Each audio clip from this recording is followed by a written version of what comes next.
2022년 9월 29일 목요일 열림이전교회 새벽기도에 나오신 여러분에게 하나님의 은혜가 가득하시길 기도합니다. 오늘 함께 나누실 말씀은 사무엘하 7장 8절로 17절입니다. 사무엘하 7장 8절부터 17절까지의 말씀입니다. 이 시간 제가 봉독하겠습니다. 그러므로 이제 내 종 다윗에게 이와 같이 말하라. 만군의 여호와께서 이와 같이 말씀하시기를 내가 너를 목장 곧 양을 따르는 데에서 데려다가 내 백성 이스라엘의 주권자로 삼고 내가 가는 모든 곳에서 내가 너와 함께 있어 내 모든 원수를 내 앞에서 멸하였은즉 땅에서 위대한 자들의 이름같이 내 이름을 위대하게 만들어주리라. 내가 또 내 백성 이스라엘을 위하여 한 곳을 정하여 그를 심고 그를 거주하게 하고 다시 옮기지 못하게 하며 악한 종류로 전과 같이 그들을 해하지 못하게 하여 전에 내가 사사에게 명령하여 내 백성 이스라엘을 다스리던 때와 같지 아니하게 하고 너를 모든 원수에게서 벗어나 편히 쉬게 하리라.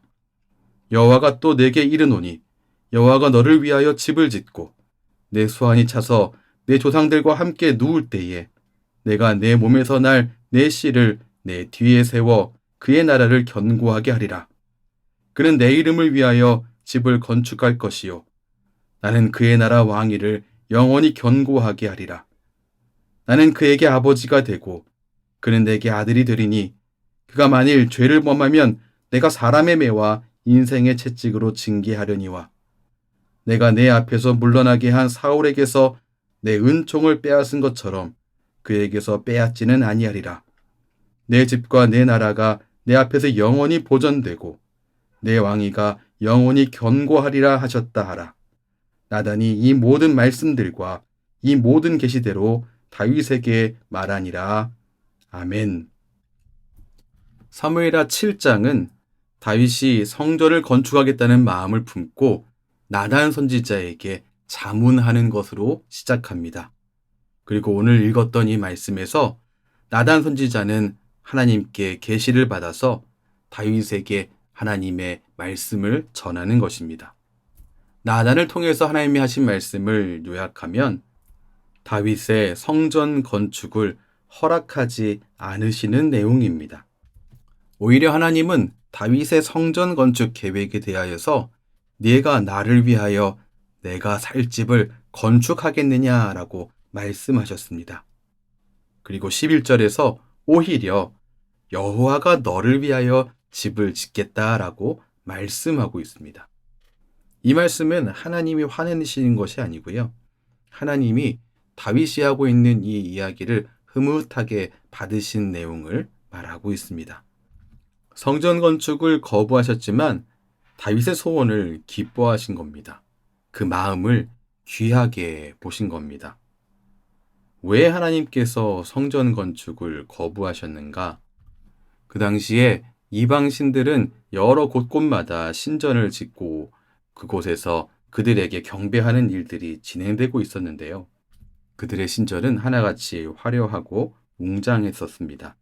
하지만 하나님은 겉으로 보이는 화려함과 웅장함을 좇지 않으셨습니다. 백성들과 동행할 수 있는 간편한 장막을 오히려 원하셨습니다.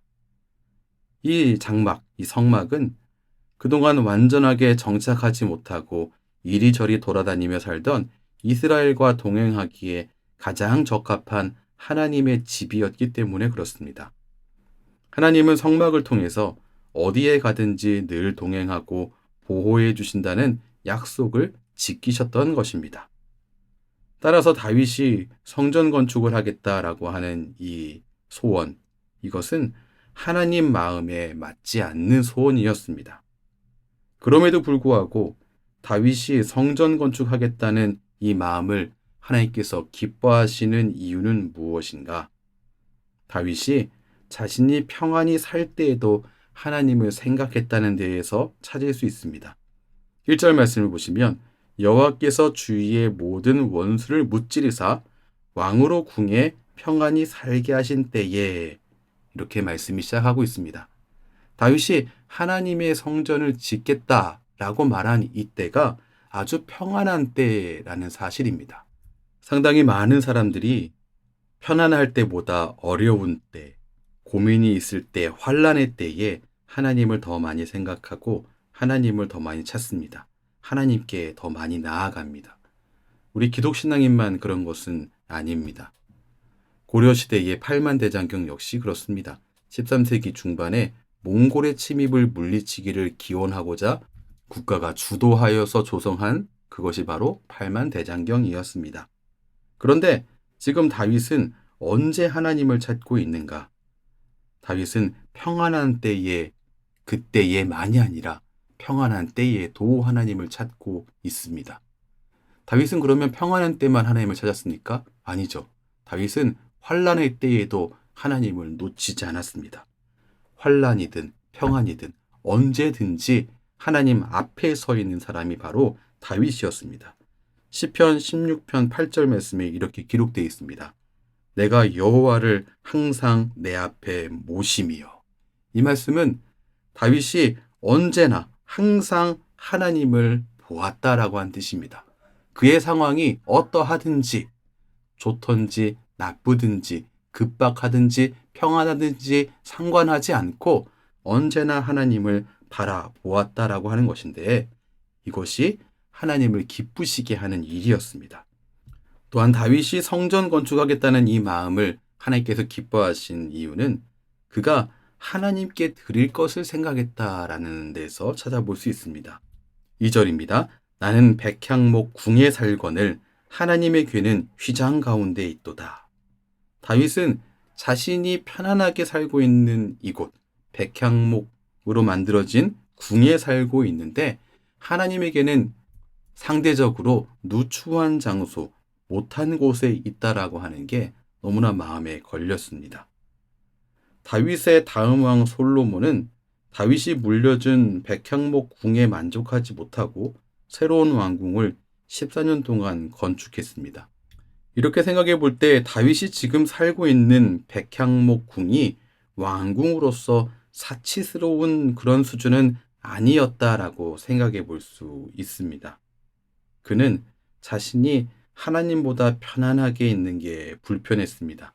옳지 않다고 생각했습니다. 그래서 하나님께 이런 마음을 가진 것이었습니다. 하나님이 다윗에게 명한 것이 아닙니다. 하나님은 다윗에게 성전을 지어라라고 말씀하신 적이 없습니다.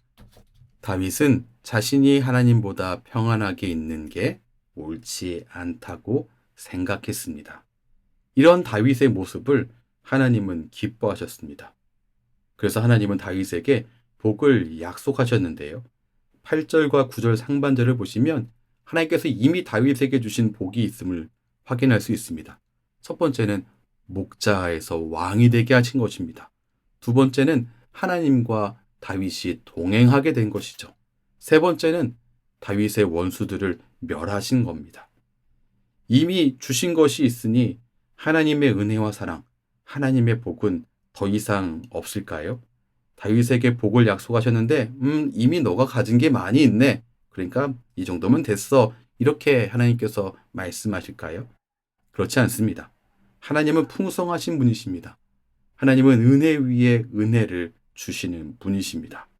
9절 하반절에서 16절까지 보시면 하나님께서 다윗에게 앞으로 주실 복에 대하여서 설명하고 있습니다. 첫 번째는 위대한 이름을 주겠다라고 말씀하셨습니다. 두 번째는 이스라엘이 흔들리지 않게 하겠다라고 말씀하셨습니다. 이리로 갔다가 저리로 갔다가 여기서 살다가 저로 쫓겨나고 하는 것이 아니라 가나안 땅에 뿌리 내리게 하겠다라고 말씀하셨습니다. 세 번째는 모든 원수에게서 벗어나서 편히 쉴 수 있게 하겠다라고 말씀하셨고요. 네 번째는 다윗의 후손이 대대로 이스라엘을 통치할 것이다라고 말씀한 겁니다. 앞으로 주실 복이 어떤 복이었냐면 다윗의 나라의 안정을 보장하시는 것을 우리가 알 수 있습니다. 사랑하는 성도 여러분, 분명 다윗이 품은 성전 건축이라고 하는 이 형식을 통해 하나님께 나아가려고 하고 하나님께 드리려고 했었던 이 모습, 이 자체는 하나님의 뜻과는 다른 것이었습니다. 하나님 마음에 딱 맞는 것은 아니었습니다. 하지만 하나님은 다윗의 어떻게 보면 좀 모자란 이러한 생각을, 이러한 계획을 꾸짖지 않으셨습니다. 왜냐하면 다윗의 마음을 보셨기 때문입니다. 여러분, 사무엘상 16장 7절 말씀에 아주 중요한 말씀이 기록되어 있습니다. 사람은 외모를 보거니와 나 여호와는 중심을 보느니라. 바로 이 말씀입니다. 우리 하나님은 우리의 중심을 보시면서 아시는 분입니다. 사람과 달리 전달의 부족함이나 기억력의 한계로 인해서 오해하는 분이 아니십니다. 우리의 중심을 아시며 그 뜻이 무엇인지 결코 오해하지 않으십니다. 또한 다윗은 항상 하나님을 바라보았습니다. 그에 있어서 환난의 때에도 평안한 때에도 언제나 앞에 계신, 언제나 동행하시는 하나님을 놓치지 않았다라고 하는 이 사실을 우리 꼭 기억해야겠습니다. 우리의 삶도 그런 삶이 되어야겠습니다. 어려운 때에만 주님을 찾는 것이 아니라 편안한 때, 어렵지 않고 수월한 때, 이때에도 함께 하시는 하나님을 바라보며 하나님을 기뻐하며 하나님께 올려드리는 바로 그 삶, 그것이 바로 하나님이 기뻐하시는 삶입니다. 우리 마음의 중심이 어디를 향해 있는지 오늘 이 시간 돌아보시기 바랍니다.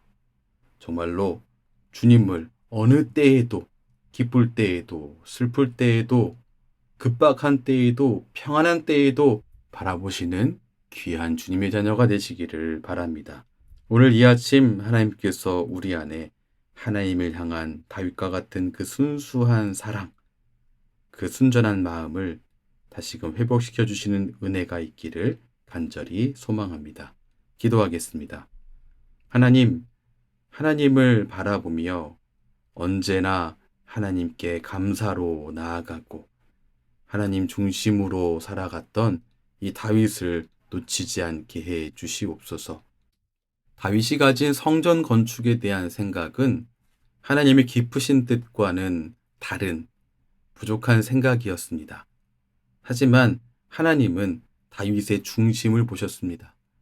다윗이 환난의 때에도 평안한 때에도 하나님을 바라본 바로 그것을 보시고 그것을 기뻐하셔서 다윗에게 큰 은혜와 복을 약속하신 말씀 우리가 함께 나누었습니다.